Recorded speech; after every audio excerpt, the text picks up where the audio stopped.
Hello सांग मैंने आज आम आसी पहुँचीचु अनुगुल जिलार पवित्र जगन्नाथ मंदिर को। यही दिनटी अत्यंत विशेष श्रावण सोमवार आउ कामदा एकादशी। आम पहुँची संध्या आरती बेले जो शंखध्वनि घंट घंटा भजन मधुर स्वर रे सारा परिवेश पवित्रतार भरी जाइतिला।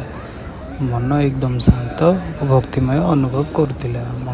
मंदिर भितर अछंती श्री जगन्नाथ, बलभद्र, देवी सुभद्रा एवं माता लक्ष्मी। तांको दर्शन करें मन को अत्यंत शक्ति और आध्यात्मिकता मिले और मन को पूरा शांत हो जाए। आज रात मंदिर में आलोक चमकुला मन पड़ूला पुरीर से ही रथयात्रा दृश्य।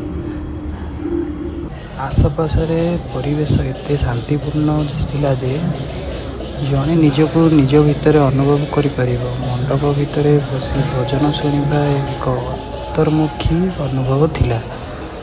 आज थिबा कामदा एकादशी दिन अनुसार अनेक भक्त उपवास रही मंदिर को आसीथिले। श्रावण सोमवार भी थिला, तेणु अधिक मान्यतापूर्ण थिला। जदि आपण अनुगुल आसुचंती किंबा प्लान करुचंती तेबे एही मंदिर को दर्शन करने को अवश्य जातु। एठारे आपको शांति, श्रद्धा और एक नुआ आध्यात्मिक अनुभव प्राप्त हेबो। एही भली धार्मिक एवं भक्तिपूर्ण वीडियोस देखियापी आपण यही चैनल फैंटोरिक्स वाईटी को अवश्य सब्सक्राइब करंतु। लाइक, शेयर और सब्सक्राइब करी आम सहित जोड़ी ही रुहंतु। जय जगन्नाथ।